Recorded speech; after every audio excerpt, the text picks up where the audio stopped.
今年1月，中南海里发生过2件当时没人知道的事，都是墙外后来传出来的。第一件，温家宝把外交部长王毅叫去，前后约谈了好几次，打扫屋子再请客。第二件，胡锦涛把外交口的简报摔了，伊朗全国罢工罢市2个礼拜，政权摇摇欲坠。大使馆报上来的简报还写着局势可控，他说这是误导中央。这2件事压了半年没动静，上礼拜回音来了。7月3日，外交部自己办的一个协会，会长被抓。7月7日，一个国安部出身的副部长走进外交部大楼，头衔纪检组长。王毅人还在北欧，一国一国的跑，家里的锁芯已经换了。今天这期讲2头，前一头，外交部这间屋子里到底堆了什么？脏到温家宝半年前就撂话要扫。后一头，军委刚开了一场没有统帅的会，那不是学习会，那是8月北戴河的排岗表。7月3日，一个叫全顺基的会长被查了，他管的协会叫中国亚洲经济发展协会，是外交部自己办出来的，专门替外交部跟日本、韩国拉民间关系。他2019年当上会长的时候，外交部的当家人正是王毅，所以查他就是查到王毅手底下的人了。顺着这个协会的账和人往上翻，翻出什么都会记到王毅头上。这一刀下去的时候，很多人没当回事儿，一个协会会长够不着部里。但是我们一直在盯着这件事儿，果然第4天第2步来了。7月7日，联合早报报出来，外交部官网的主要官员名单也已经挂上了。李谦出任中央纪委国家监委驻外交部纪检监察组组长。李谦原来在国安部是副部长，国安部是抓间谍、防渗透的情报机关，里面的副部长常年不露脸、不见报，名字连百科都查不全。一个在影子里干了半辈子的人，现在走进了外交部大楼，头衔是纪检组长。住在各个部委的纪检组长管这个部里每一个官员的违纪调查，干部要提拔，先过他的关。这个组直接向李希、刘金国那套系统汇报。说白了，外交部大楼里从此坐进一个不听王毅的人。7月3日，先抓协会会长，外围立案。7月7日，纪检组长到位，进驻本部。这是办案子的标准节奏，不是日常轮岗。中纪委为什么非要往这座楼里派人？因为这栋大楼里藏着全中国最烫手、最不可告人的账本。而要看懂这本账，我们得先搞清楚，台面上是国务院的外交部代表国家，台面下是中央直属的中联部。外交部明面上没法办的私活，就归中联部暗地里办。墙外流传，中共红色家族在海外的隐秘资产高达20万亿美元，这笔庞大财富的大管家就是中联部。谁家在瑞士银行有秘密信托，谁家在澳洲有不走海关的铁矿石生意，都是中联部在暗中打理。看到这儿，您可能会问了，既然管私账的是中联部，管公账的是外交部，这次李谦明明是派进了外交部，他怎么能管得着中联部那些大佬的私账呢？这两者之间到底有什么关系？红色家族在海外虽然有20万亿美元的资产，但这些钱要在国际上运转，要神不知鬼不觉地转入离岸账户，绕得开外交部驻外使领馆的主权级金融账户吗？那些不能见光的秘密股权协议、金条、大额本票不走海关，靠的是什么？靠的是外交部那拥有豁免权绝对免检的外交邮贷，还有那些在海外帮红色家族打掩护、做对接，把公家一带一路的钱洗成私人黑钱的白手套，比如全顺基的协会，名义上全挂在外交部的大伞下面。中联部手里攥着的只是账本的脑袋，而外交部手里握着的却是资金流转的脖子。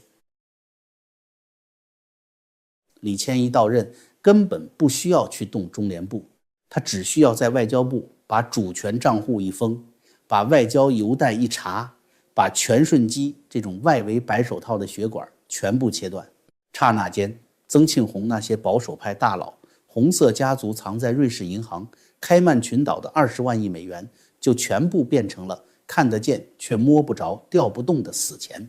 在即将到来的北戴河会议上，以曾庆红为首的保守派们还想继续把老习顶在前面当挡箭牌，死活不肯在路线和人事上向改开派妥协。而温家宝这时候就可以把李谦在外交部查封的秘密资金管道和白手套名单往北戴河的谈判桌上一摔。各位老同志，你们在海外的每一分钱走的是哪条外交暗线，过的是哪个驻外使馆的手，现在李谦都攥在手心里。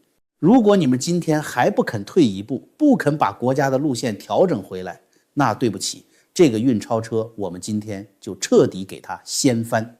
你们在海外吃香喝辣的子子孙孙也得跟着一起断水断粮。温家宝直接把刀架在了红色家族的命根子上。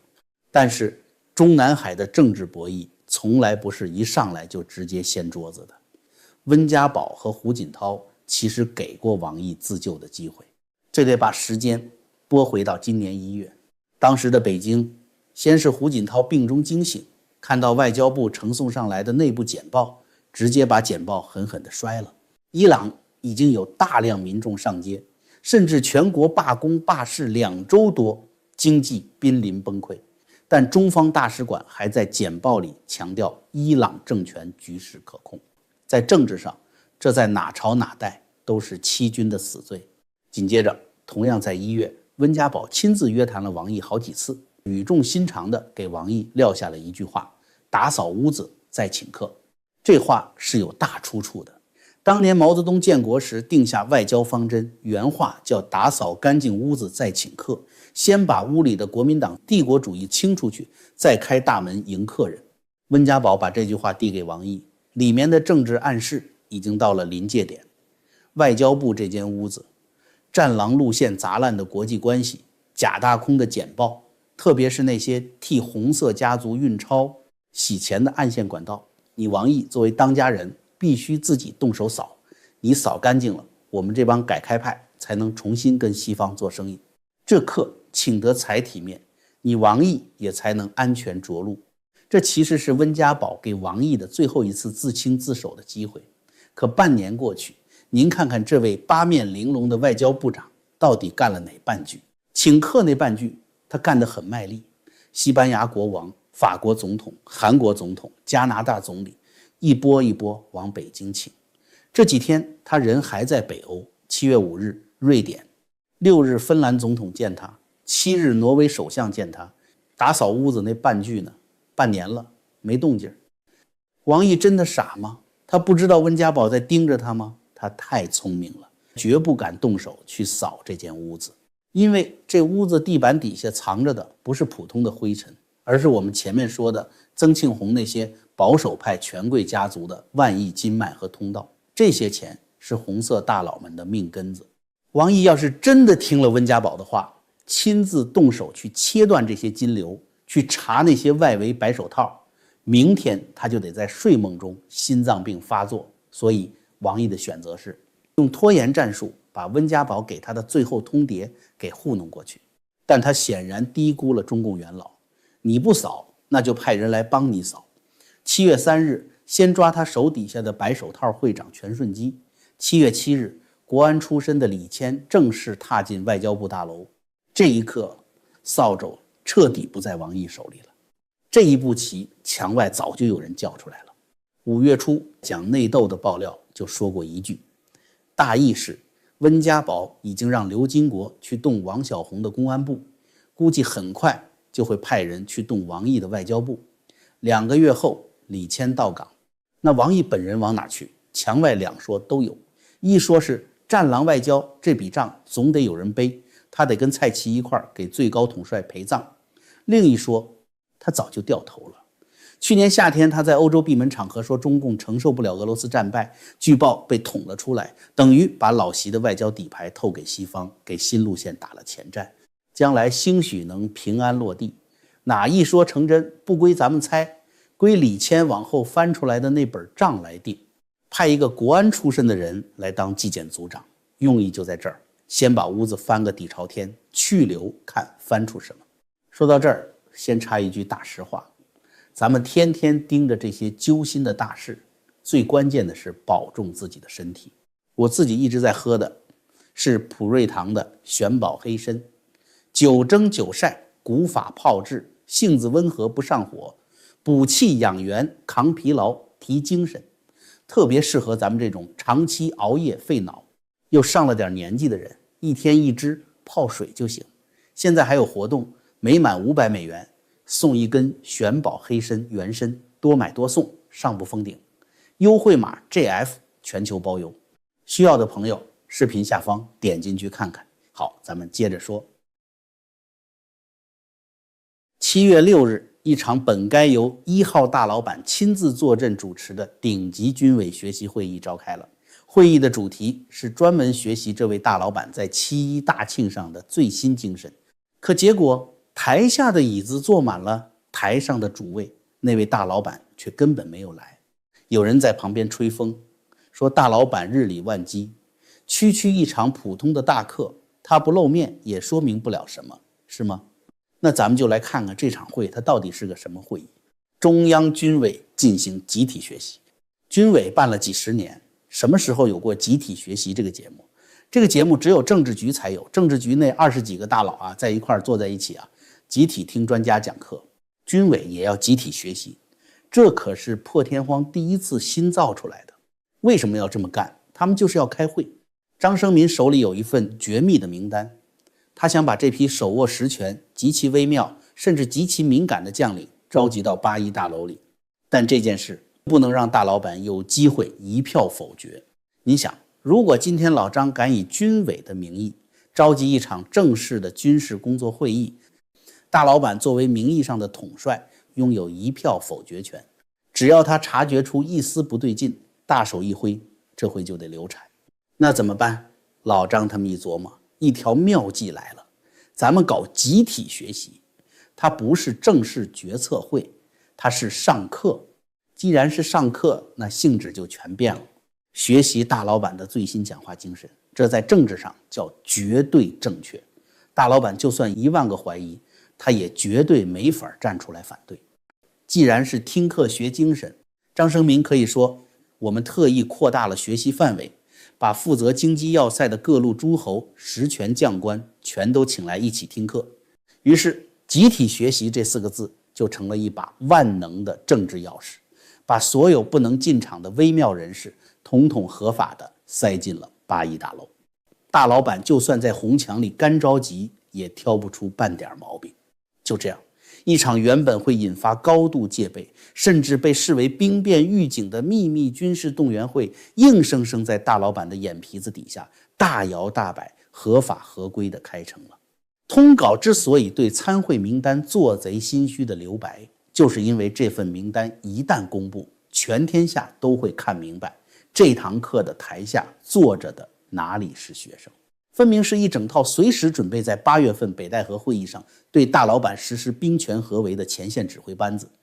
在红墙内部的权力游戏里，几十年来一直流传着一条血淋淋的铁律：开会必须有军队镇场，军队听谁指挥，最后的决议就是谁来做主。去年盛夏的北戴河，按照红墙沿袭下来的防卫规矩，大老板起居的中南海防务归中央警卫局管，而京城的地面防卫是公安和武警部队的范围。至于野战军，如果没有最高统帅的亲笔调兵虎符，是绝对不准跨进京城半步的，否则带兵的主官直接送上军事法庭。可就在去年8月初，驻扎在保定的82集团军突然奉命开拔，直接接管了整个海滨避暑胜地和中南海的防务。当时大老板御前办公室主任韩世明试图阻拦，结果当场被拿下，至今音讯全无。82集团军一进入北京和北戴河，谈判桌上的风向就变了，共识直接变成4个极其无情的大字：全退、裸退。他们为什么能够进驻这里，就是因为去年那场93阅兵。阅兵这种事儿，如果不想办，随时可以不办。1989年夏季风波之后，国庆40周年的阅兵说取消就取消了，坚持要办必然有它的用处。结果借着大阅兵的名义，7月份82集团军的重型装甲就进了京城市区。之后这82集团军就不走了，一直在北京守着，直到10月份的四中全会闭幕才撤回保定。当时在京西宾馆开四中全会的时候，公安部长王小洪的大秘北京公安局副局长董义军带队阻拦军管，直接被枪托重重的击中，人当场就没了。就是在这样一圈黑洞洞的岗哨里，大老板彻底交出了党权。看去年的操作，你就能彻底明白为什么张生民非要在7月6日搞一场不伦不类的集体学习了。因为今年的北戴河会议已经开始排班了。在7月6日那间拉紧了窗帘的会议室里，老张和台下那些带着领章、眼神冷峻的将领们，具体讨论了什么敏感细节，官方永远不会落在纸面上。但可以肯定的是，这一天的会议室里已经把接下来1个月里的大方向、大调子都布置得清清楚楚。这才是7月6日这场集体学习最真实的底牌。这里是江风世界，我们下期节目不见不散。